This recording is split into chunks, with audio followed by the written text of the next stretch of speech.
Hey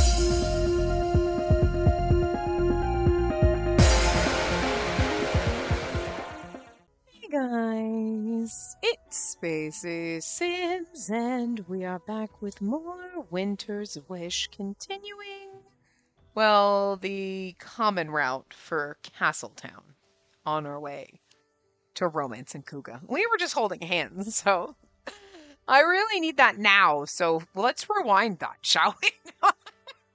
It's been a couple days because it was over the weekend, but I still hate my job, and I'm really fucking pissed off. I really hate everything, so I need this right now. I really do. So, good for us.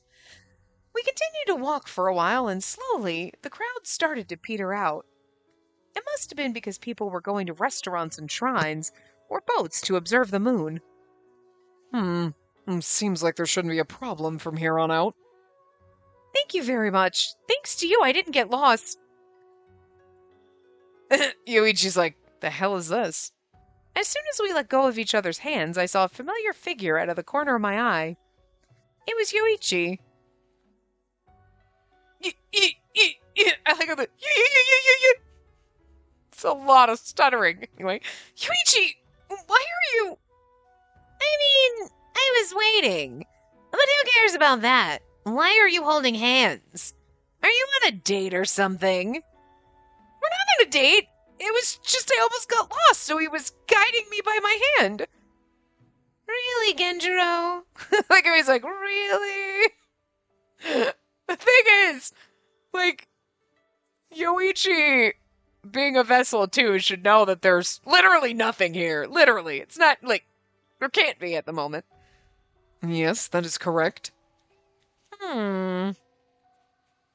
Yuichi, were you waiting here the whole time? No, I was looking around stores and stuff by myself. But you don't seem to have snacks or anything. Hold on. Ugh, I need to turn the volume on my computer down a little bit, because the music is very, very loud to me, but my mouse is just being a bit of a bitch today, where it won't, like, move so, like, nice. Like, I can't... Yeah. It's like normally just slides around on my mouse pad, but like it will not move nicely. I have to like jerk it around. Like, I don't know. It's just not it's not behaving at the moment. The battery might be dying. I don't know. Anyway, so what? I can decide not to buy stuff. Yeah, you're right. Perhaps Yuichi didn't want to say any more than that as he turned his face away. But phew, thank goodness he didn't pry deeper. If he did, then I probably would have panicked even more than earlier. Even as we were talking, Kuga took to the front as if he was leading us. When he did that, I could only see his back.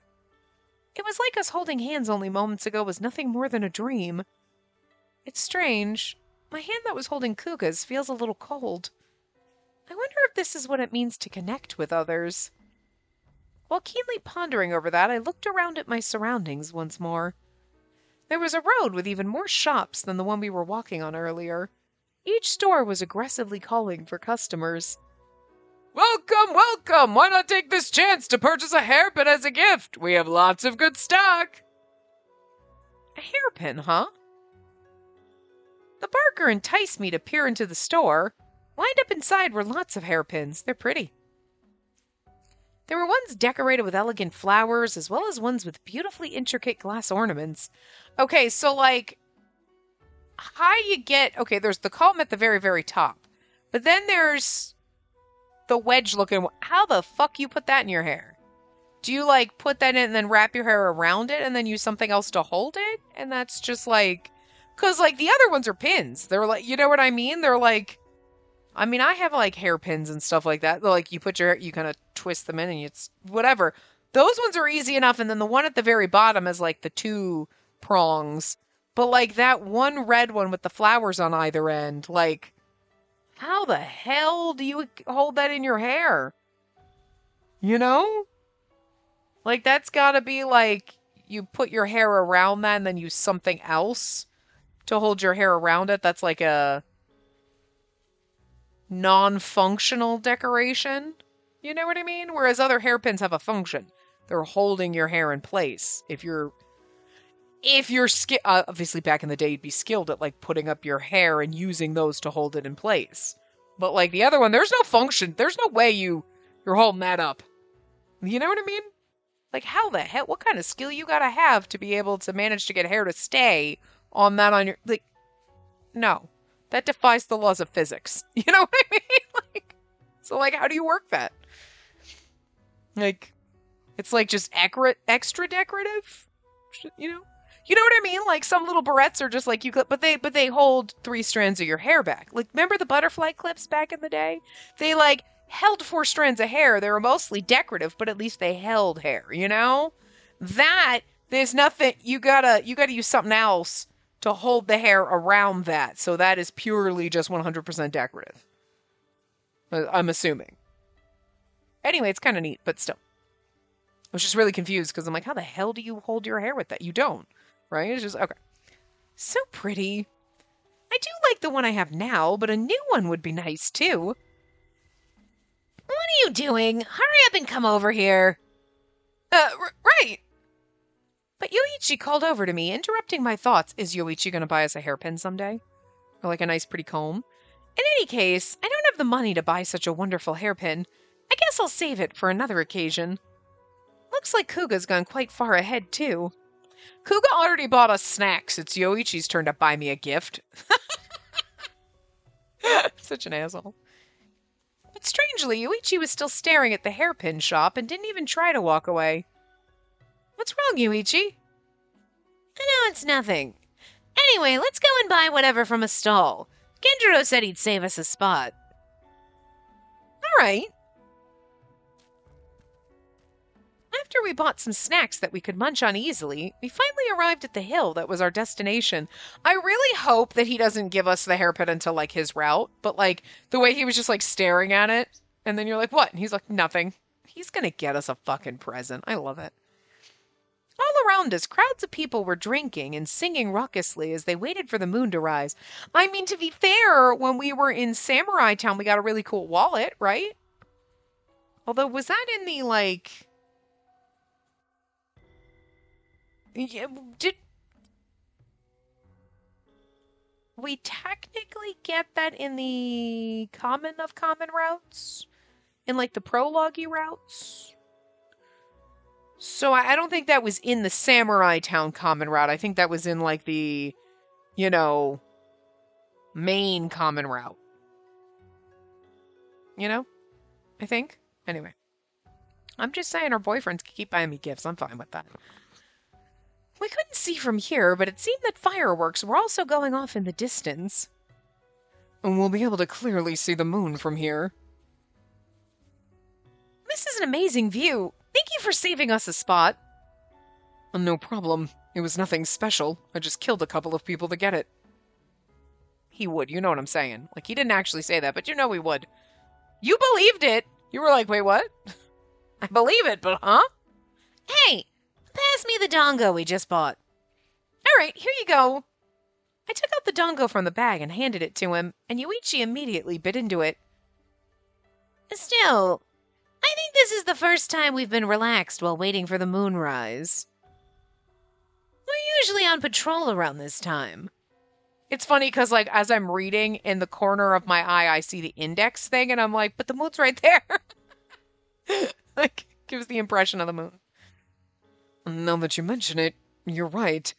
In fact, this might be the first time I've done something other than a mission since I was born. Which was like a week ago? A couple months ago? This hasn't been that long, is all I'm saying. Well, even if it looks like we're enjoying ourselves, sometimes it all ends up being connected to a mission anyway. I was shocked by what he'd said. While I didn't know how long it had been since they were born into the world, I didn't expect to hear that they'd never fully enjoyed themselves before. I mean, to be fair, born as in a human body, kind of, because, well... Because for a while, the object that they come from was literally just an object, had no sentience at all. And then all of a sudden, it gained some kind of a spirit. You know what I mean? So, like, at one point, Tojo's tobacco pouch was literally just a fucking tobacco pouch. There was no Tojo inside of it. You know what I mean?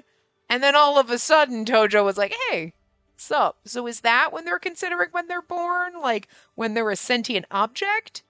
Or only when, like, Tojo popped out, I was like, woo, no, I'm Tojo, here I am, not a tobacco badge anymore. Well, I'm assuming they mean when the human version of them was technically created, because if you think about it, they weren't doing missions before.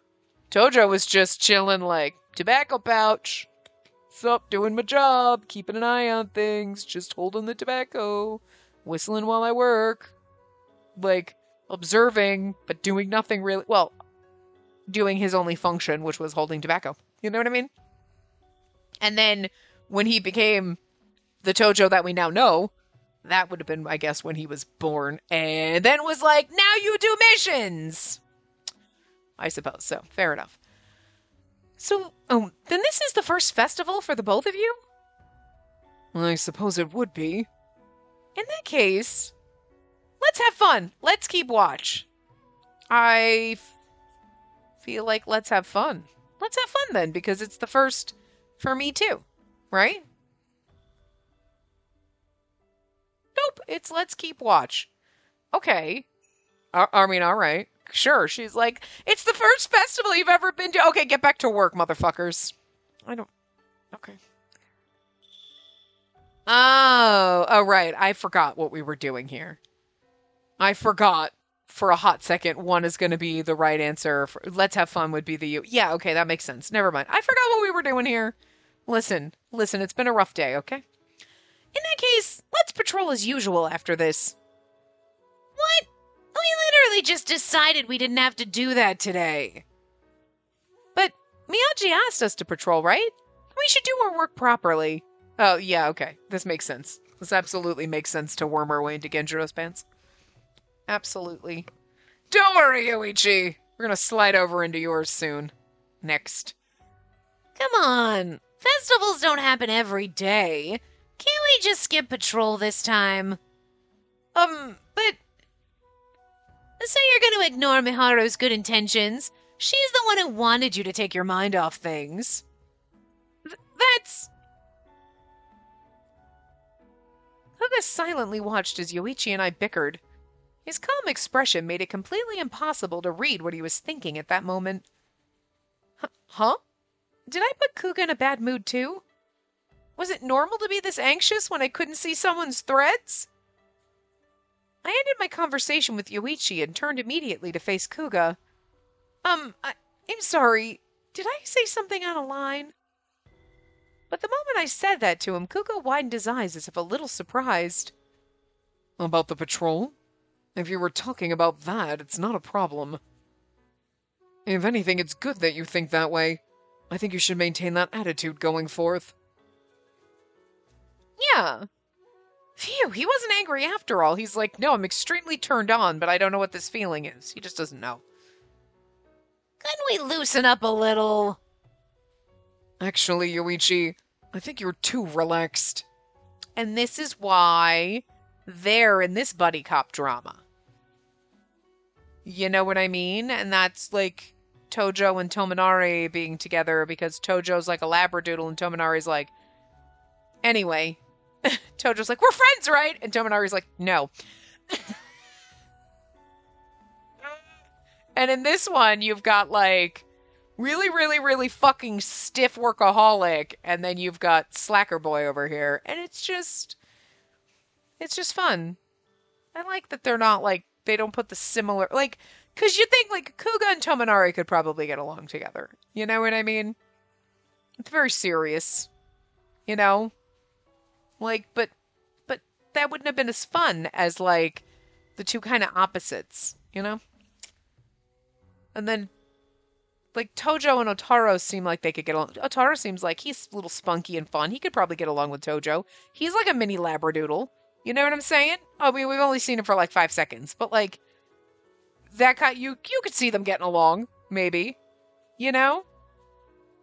Kinji and Yoichi could get along because they're both spunky little bitches. You know? But then that could also be why they wouldn't get along. But they have like a more of a similarity in that respect than, say, Yoichi and Kuga. So I like that they put little opposite ones together. It's kind of more fun. Because you get the little buddy cop movie. You're like, yeah, this is kind of like a little buddy cop movie. It's a little ridiculous. You two shouldn't be patrolling together. I love it. Oh, maybe the best balance is the middle point between these two. I mean, yes. I'd like to be in the middle of these two. I'm not going to complain about that. So good on her. That's not what she was thinking, but she'll get there eventually. As we talked with each other, cheers started rising from around us. Wondering what it was, I followed their gazes and saw a dim moon had started showing itself in the sky. Oh, look, we get a little group CG. How cute. Everybody looks so pretty. Yuichi, Kuga, the moon! The moon's come out! Like, she looks pretty, and Kuga's really pretty, and Yuichi's pretty. He still has the resting bitch face. I love it. No, I love it. This is a good one. I can see that. And we're lucky to have good weather today. Isn't it rare to see it so clearly? It's beautiful. Like Kuga said, there wasn't a single cloud in the sky. I don't know, that's not what the background showed us before. Thanks to that, we could clearly see the moon reveal itself slowly from behind the base of the mountains. Both Yoichi and Kuga narrowed their eyes and watched it happen. It's so funny because, like, I'm sitting here and they're like, oh my god, it's the moon! And you're like, yeah, but the moon comes out, like, every fucking night. I mean, unless it's, like, a new moon. But you know what I mean? Like, most of the time, the moon's there. The moon's always fucking there. You know? But, like, but at the same time, you're like, but then again, I'm sitting here thinking, how often do you just, oh, I'm gonna go outside and sit there and just watch it come up and go, ooh, and just enjoy it? You don't. Because you have that, like, it's always fucking there. But, like, so, like, I much prefer their way of thinking of, like, oh, let's just go sit on a hill and watch the moon and get excited about it. Because, like, that's fun and wholesome and nice and relaxing. As opposed to the lives that we have now, which are like, whatever, the moon's always there. You know? That's depressing. I don't like that. Anyway, I'm gonna go sit on the hill and watch the moon rise. Now that I think about it, it might be my first time seeing the moon in such a festive place. See? We should have moon festivals more often. Before I came to Ito, I was all alone with nothing to do, so I often stared at the sky in a daze. Because it was always snowing there, I seldom saw anything other than snow, but seeing the moon occasionally peek out from between the clouds became a small piece of enjoyment for me. Back then, even when I looked at the moon, I felt nothing but loneliness, but now I have companions who watch it with me. I'll do my best so that I can stay here for as long as I can. I swore upon the moon, full of determination. How adorable. Then, after a while, the 26th night jubilee ended without incident, and we returned to Samurai Town. Since it was already late at night, they even went out of their way to walk me to the front of the base. Miss Spacey, were you able to get a change of pace? Yes, all thanks to you two. I'm truly grateful for today. If another opportunity comes up, I'd like to hang out with everyone again. Uttering those last words took quite a bit of courage. Truthfully, I had no way of telling how they would react. Yet I found myself passionately wishing that I could experience the same fun I had today sometime again. Yes, right. For a moment, Kuga looked like he was taken off guard, but that was quickly replaced with a reassuring smile. Look at his tiny little smile. It's so cute. But he's beaming. That's how robots beam. Aw. When that time comes, you'll have to come with us, Yoichi. What a bother. You always say that. Yoichi's the same as always. His reaction was predictable, and it actually made me smile. Alright then, I should get going now. I'll see you tomorrow. Kuga bid us a quick farewell and started walking in the direction of what I assumed was his home. But for some reason, only Yoichi stayed. Yuichi? You're not going? Here, take this. After he said that, Yoichi took out what looked like a glossy wooden stick. That's so cute! Stop it. I knew when he stayed for a second, you're not going? I'm like, don't tell me. Don't tell me. But he did. Oh. It was around the length of my forearm. The surface seemed well sanded and probably felt nice to the touch. In any case, we were in a dark location, so I couldn't observe the finer details. What's this? You can't tell from looking at it. Yoichi pulled both sides of the wooden stick as if to show me. And then... Oh, it's a knife. Oh, I thought he got us a hair stick. He got us a knife. You know what? Actually, okay. I was like, it's the length of my forearm. And I'm like, that's a really long hairpin. Like... I was thinking that in my head, but I'm like, maybe her arms are just really smaller. Hairpins a motherfucking... Well, I was thinking hairpins are fucking weapons back in the day, but no, it was a weapon. Oh. You know, I want to say that dampers my excitement a little. I'm like, oh my god, sweetie somehow went and bought us a little hairpin. That's cute. Oh, actually, it's a knife. You know, that's more practical, and... Alright, I'll accept it. Because he's like, you know, just in case, use this to stab people. You know? I'm here for it. You know? Okay. Alright. It's not the gift I expected. But it's still ridiculously sweet on his part, if you think about it. So, I'll allow it. To my surprise, it appeared to be a dagger. When he pulled away the sheath, inside was a blade that shone dully.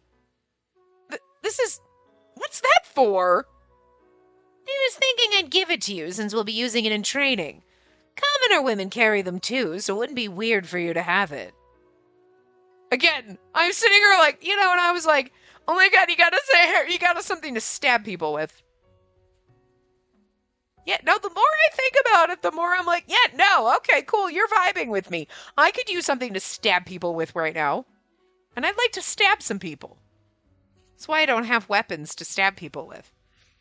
That's true, but wasn't it a rather eccentric choice for a gift? Yeah, but you know what? That's kind of what makes it fun. Because you're like... Yoichi's so pretty, you'd think that, like, a hairpin... You'd be like, oh, he picked out a hairpin for us. He's so beautiful and wonderful. I'm like, of course. But he's like, here's a stabby thing. And you're like... I mean, a hairpin could stab people too, but... You know, I don't know. There's something about this that makes it slightly hotter. Very confused, but I don't mind it. Seeing how I was unable to fully hide how unsettled I was, Yoichi scratched his head as if he was troubled. I kind of love this about him. I've been thinking about this for a while now. About how you could fight in a real battle. If I could help it, I would have avoided giving a novice a blade, but we don't have much of a choice fighting against the Blightfall, do we? I don't know how you'd perform the snow sacrament. Maybe it might not even work unless you had something in the place of a sword. So I'm giving this to you. Yoichi... I guess women are usually happier if you give them things like hairpins or combs. It seemed like you were staring at them pretty intensely earlier, too. So he's not completely stupid. I mean, I didn't think he was, but... he noticed that I was staring at the hairpin store earlier. But Yoichi purposefully chose this dagger. As soon as I understood that, I was able to easily accept his gift. I'm happy with it. Thank you. Why? Because you bought it for me. I'd be grateful for anything you got me. Plus, unlike getting a hairpin, this gift feels like you're accepting me as a comrade, and that makes me happy. Weirdo. Well, so long as you have the will, I'll be there to show you the way. Keep it up. Right, I will. Looking forward to it. I have a lot of will. Please show me all the ways. You were expecting that. And then Yoichi, his business concluded, took his leave immediately. I saw him off until I could no longer see him in the distance. I feel like I've really gotten closer to both Kuga and Yoichi throughout today. I guess it's thanks to Mimi.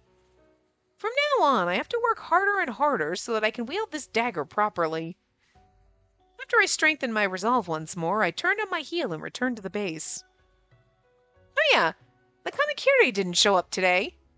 They said the 26th Night Jubilee could keep away evil spirits. Maybe it disappeared. Wouldn't that be nice? Oh, wishful thinking. That thought lingered on as I returned to my room.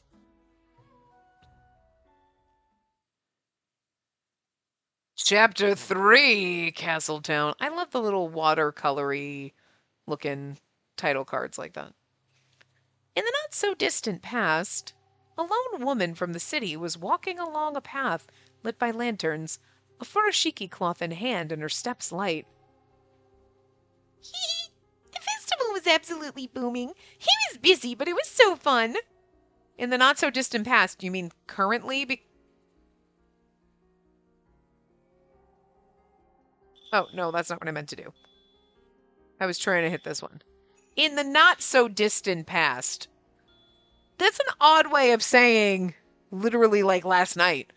Because I'm assuming she's on her way home from the festival we were just at, which was tonight. But I'm assuming because we went to chapter 3, they were like last night, like, we'll be waking up the next day. But if this, so it was just a weird way of phrasing like tonight, i.e., or last evening, whenever you want to consider the perspective of us. But not the not so distant past means it's true, but it's a weird way of saying last night. In the not so distant past. You mean last night, Grandma? Like, you know what I mean? It's just weird. It's just very weird. Anyway. The festival was absolutely booming. He was busy, but it was so fun. I read that already, but Spacey's probably having fun right about now. I asked Kuga to take care of her, so everything should be fine, but... The city woman, Miharu, let her mind wander as she continued walking further and further down the road. If that thing attacks her... Oh, that's true. She's a form folk, so... Though there were less lanterns and the path became more narrow, she didn't seem to notice. But I wonder why she was making such a gloomy face. I wonder if it's because of work. It can be difficult when you can't find a job, or your job sucks and you hate everything. Also, I was just thinking, okay, she is going to get attacked by the Kamakiri or whatever because, and that's how we're going to like pull her in to the Oniwaban stuff because she was kind of sort of involved, but not really.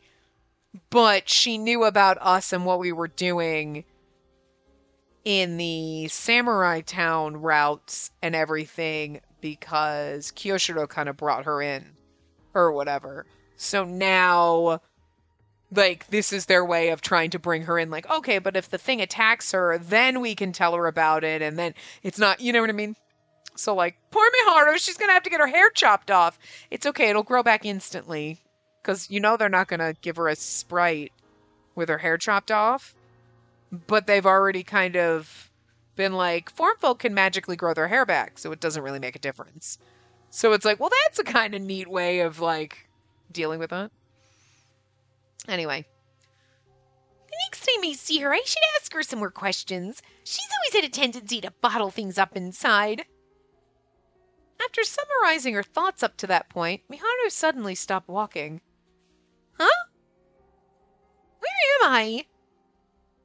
Taking a look around, she realized that she was on an unfamiliar path. It seemed that while she had been lost in her thoughts, she had taken a wrong turn. Oh my, I'm such an airhead. It sure is lonely when there aren't any people walking around. Maybe because it's dark. It's kind of creepy. People say they see monsters or ghosts in places like this. Speaking of which, I believe the Kamakiri hasn't been caught yet. If I recall, the rumor said he appears on poorly lit streets at night. Huh? In an instant, Miharu staggered without warning. She felt a pressure atop her head as if something was pushing down on her.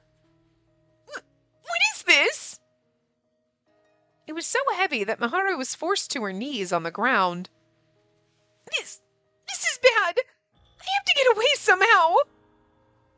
But even when Miharu tried to swing her arms in retaliation, the culprit didn't budge an inch. Worse yet, it pressed a cold, hard object against her neck. Stop! The flash, you're like, and then it's just like haircut. They actually like legitimately sounds like when you cut your hair. They did a good job with the sound effect. You know what I mean? Like sometimes you're like, that is not what that sounds like. You're like, no, that kind of sounds exactly like when you chop your hair. If you take a big bunch of it and you use like hair scissors and you go, like really makes that sound. The morning after the 26th night jubilee, so remember in the not so distant past, i.e., that current night. It's just the weirdest way of phrasing that. The Oniwaban Castletown team gathered in the main hall as per usual. Did the two of you sleep well after what happened? Yes, not a problem at all. A proper amount of sleep is of utmost importance if you wish to maintain your health. Health is the top priority in the Oniwaban after all. And how about Yoichi? Do you even need to ask? Hey, what do you mean by that? But there was no sign of Miyagi here. Without him present, we couldn't have our meeting, so we passed our time by chatting. In any case, Miyaji sure is late. He's usually here before the meeting time. He's probably sleeping like she was the other day. His hair is probably all messy like hers, too. That was. It just looked like that because you came in so suddenly. And my hair is fine now, see? Not so sure about that one. You two, be quiet. Speak of the devil, here comes the man himself. Upon hearing what Kuga said, I listened closely and heard footsteps coming from the hallway. I straightened my posture and gazed at the door leading outside. Good morning. Seems everyone's assembled. When Miyagi arrived, he seemed so downtrodden that I became worried just looking at him. The threads at his neck were as blue as he was. Did something happen? Is something the matter today? I apologize for my tardiness. I just received a report from the higher-ups. Apparently the Kamakiri made another appearance last night. The moment those words came out of his mouth, a sense of urgency ran through the air. It was a sudden change from the calm mood of earlier. Kuga and Yoichi's faces immediately froze. When did the Kamakiri appear? There weren't any reports of sightings yesterday. The appearance itself was at night. We didn't notice anything because the victim was discovered in the early morning. So that means they were just left on the streets after they were attacked? Yes, that's right. The casual explanation had left me with an indescribable feeling. Though it was summer, the nights were quite cold. If they were collapsed on the street for an entire night, it must have been very stressful on their body. I wonder if they're all right. Despite the fact they were a stranger, the story alone made me worried for them, but they're not a stranger. So who was attacked? The poster girl for the tea stall, Maharu. Huh? The moment I heard those words, a shock ran through me, like I had been punched in the face. And then we immediately ran to the victim of the incident, to Maharu. We heard the victim of the incident is here. Yes, please come to the back. The servant guided us to the back of the store, and there we saw... Kuga, thank you for coming. She was there. Mimi, sleeping like the dead with the tea stall owner sitting next to her. Me? Her hair had been hacked off at the shoulders. On top of that, black threads were wrapped all around her body, forming something of a cocoon. The amount of emotional imprints were incomparable to the first victim we had seen. Oh, that's kind of like... I figured, like, okay, like, then she'll be pulled in, but, like, not that she's gonna be, like, now all cocooned up, and, well, that sucks. Though in Otone's case, there had been another explanation for the imprints. It was hard to imagine that Mimi had sold her own hair or gotten sick. In other words, she had been attacked by the Kamakiri. Has she remained like this since? Yes, there's no sign of her waking up. She hasn't moved at all, let alone speak. I've had a doctor look at her, but there doesn't seem to be anything wrong. Maybe a few scratches, but... It looks like it. Nothing's out of place except for the hair. Yuichi brazenly pulled open Mimi's sleeping kimono while examining her body. Hey! Sleeping kimono, a type of comforter with sleeves and a collar, like a kimono. So it's like a snuggie? Or a slanket? I have a slanket. Not a snuggie. A slanket. And I'm sorry, but like, a slanket is a much worse and somehow better name for a blanket with arms.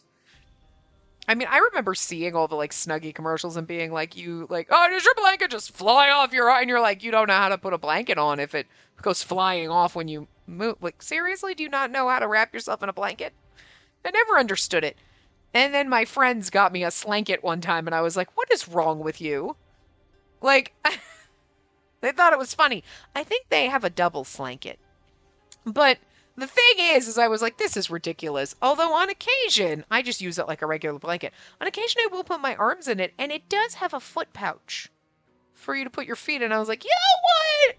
This isn't actually as stupid as you think it is. Do you need one? No. But if you have one, it's not as stupid as you think it is. But that's basically, this is like a robe. A very, very thick one. It's like, just, I'm going to turn my comforter, I'm going to put sleeves on it and be like, it's my sleeping kimono. Sure, it's not exactly the same thing, but I'm imagining a thick ass down comforter with fucking sleeves, and like, I'm not complaining about that. You know what I mean? I'm not, so. Scratches that would normally heal immediately for form folk were still present on her body. Miss Maisie, what do you make of it?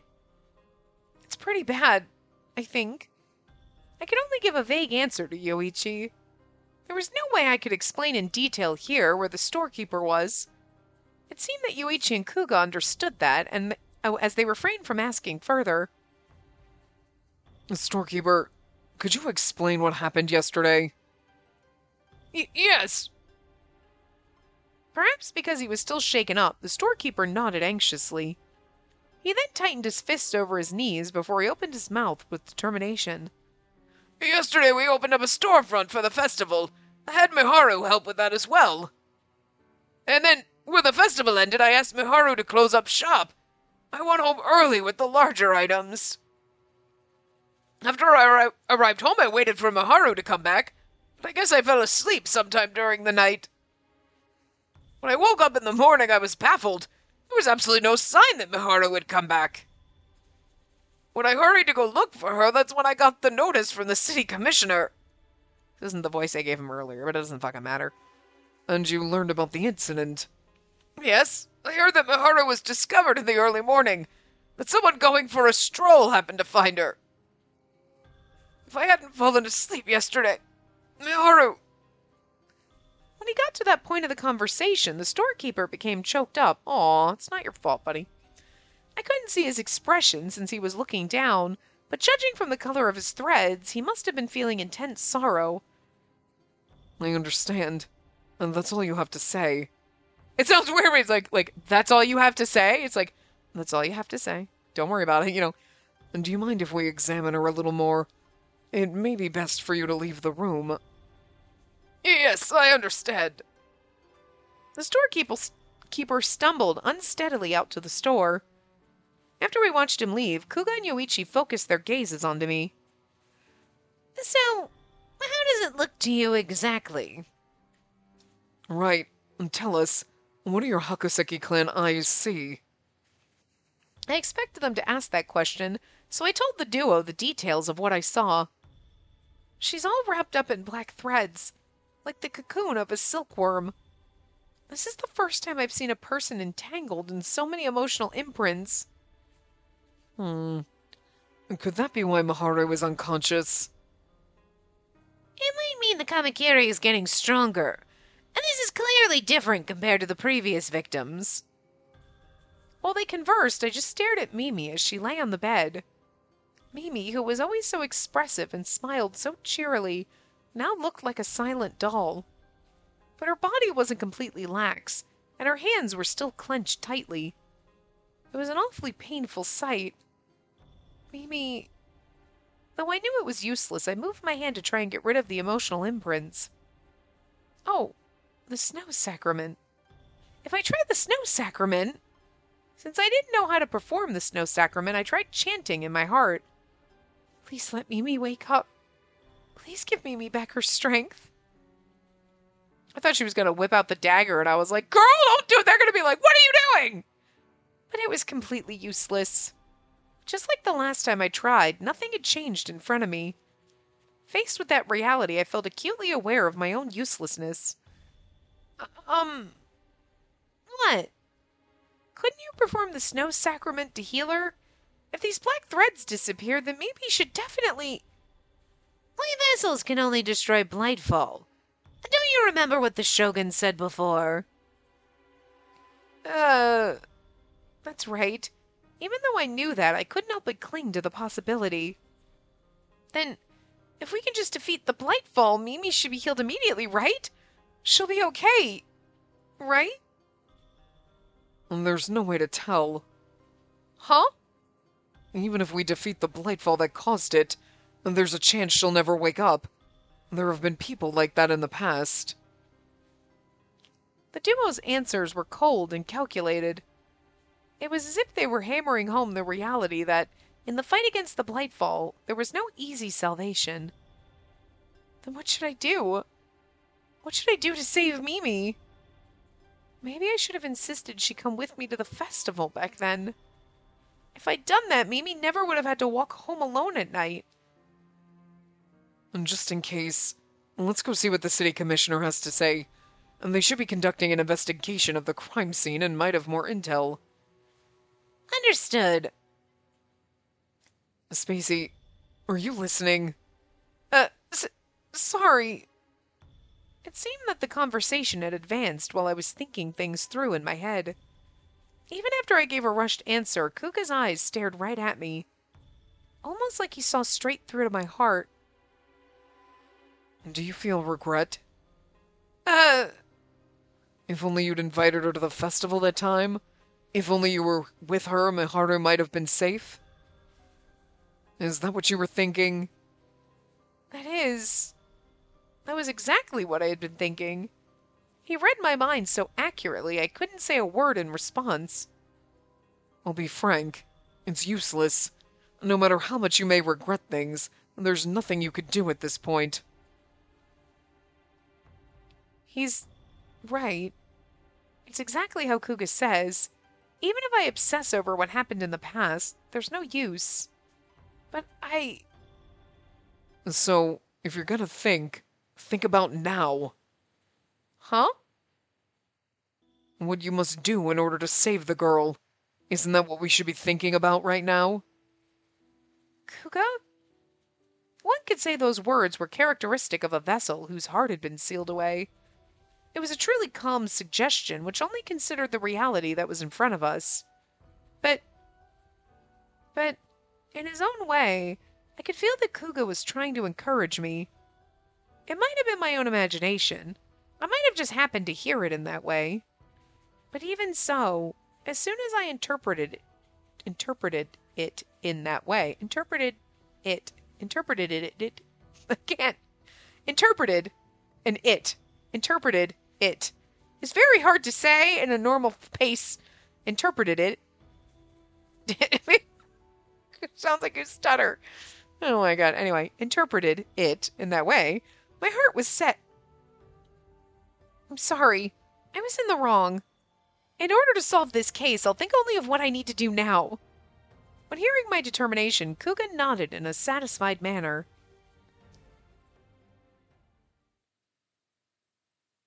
After that, we were to separate and gather information on our own as per usual. Yuichi returned to his workplace temporarily, while Kuga and I patrolled around town. Like I've been telling you, I didn't see anything. I was having a morning stroll and I just happened to see her collapsed on the ground. Other than that, I didn't see any... It seemed that the volunteer police and constables were conducting an investigation around town. I can word. We spotted them nearby, speaking with the person who discovered Mimi. I should go just in case. I understand. Then I'll wait here. After Kuga left, I looked around the surrounding area. Did you hear? The Kamakiri appeared again. That's terrifying. Just what could the culprit be after? When I listened in on their conversations, I could hear the citizens' concern. With a quick look, I could see that the color of their threads were full of anxiety, anger, fear, and other emotions. Amongst them were people whose negative emotions were so heightened that they were about to be dyed black. This can't go on. If we don't catch the Kamakiri quickly, we might end up with more Blightfall on our hands. If that were to happen, then it'll be even more difficult to catch the Kamakiri. As I thought that, I noticed that there was a familiar figure standing in the corner of the street. It's Mitsu, right? She's the form folk who lives with Otone. She must also be carrying a deep sense of unease. The threads around her neck were a complicated mix of blue and black. I became worried when I saw that and decided to walk towards her. Is something the matter? You're... I'm Spacey. You're Mitsu, right? When I asked, Mitsu nodded. It seemed that she was a person of few words, and she didn't open her mouth after that. I never talked to Mitsu before, so there was no helping that. But maybe I should talk to her. A conversation could help distract her from all this. How's Otone been afterwards? Not good at all. She seems to be getting sicker and sicker, and it's getting harder for her to hold conversations. It seemed like I had picked the wrong topic. Though Mitsu answered me, she was completely in the dumps. I could clearly see black threads separating from her neck and attaching themselves onto the emotional imprints around us. Oh no. But Mitsu's worries wouldn't be alleviated unless Otone's condition returned to normal. As I racked my brains, figuring out how to console her, Mitsu turned her gaze to the volunteer police conducting the investigation. There's been another victim, right? It seems that way. I can't forgive them. To cut a woman's hair off in such a way. Those words must have come from the fact that she experienced firsthand the sadness of her master, who'd also lost her hair. Interesting. Interesting phrasing, like her being like, I can't forgive them for doing this because, whatever, but yet... Although, I mean, to be fair, what's his face in the Samurai Town arc was our kind of main instigator, right? But we also had Chie, who was just a main side. But she was introduced, I guess, to be fair, in the Samurai Town arc before we hit Tojo. I'm not really sure what point we're at, but that was like we got introduced to her when we went to the little tea party. And I believe that was just part of the main Samurai Town arc. And she was just there and had a stake in the matter because her son got kidnapped or whatever, right? So that could be Mitsu's part. She could be more the Chie in this route. But it's just because she got introduced, and it does seem very like I said the last time when we were talking about Otone and Mitsu and everything, and it's like, I don't know, like if they set it up like she was kind of controlling it, or like if she was upset about what Otone had to do and then was angry at other people for cutting for having beautiful hair when Otone had to cut her hair and then was still sick, whatever, then like it would kind of make sense, like her being the quote unquote antagonist in a way. It would absolutely make sense. It's not like they're going to throw a character and you're like, this character is their motivations make no sense, and you just threw them in for the plot, but it doesn't. Like hers would make sense. You'd be like, yes, I could absolutely see whatever you're gonna. I mean, depending on how you wrote it. If you were like, she was just like, you know what I mean. But like, you'd have to say it like that. Like she was envious and upset on Otone's behalf, so she was cutting off other people's hair, and it would absolutely, you could see those motivations making sense for her being in control of the Kamakiri or whatever. But at the same time, if it's not a similar thing where someone's kind of sort of controlling it,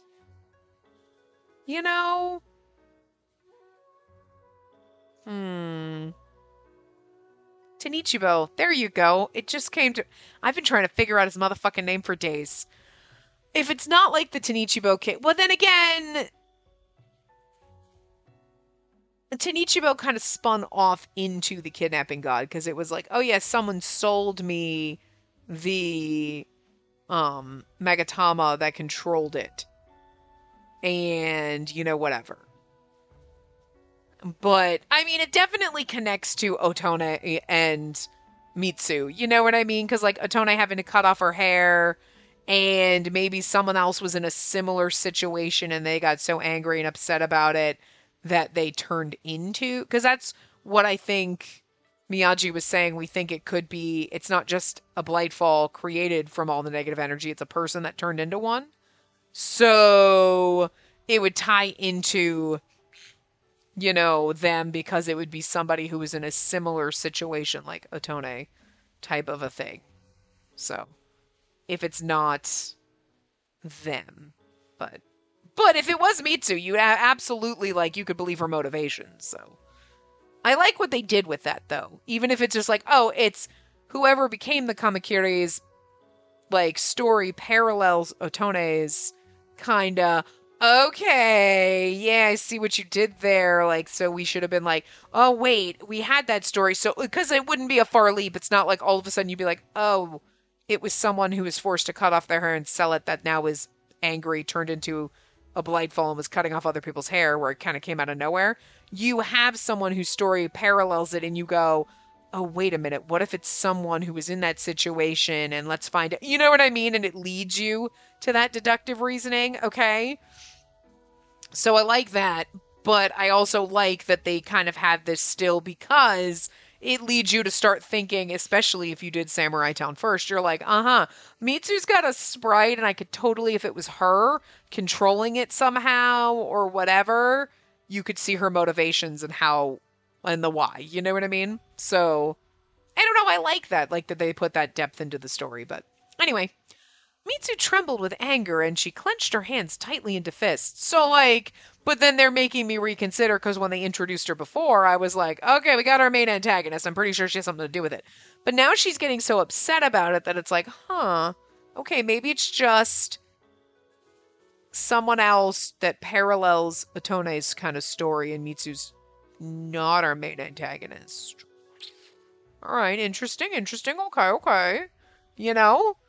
And even if she turns out to be the main antagonist, I like that they're making me doubt it. It's more fun this way, you know?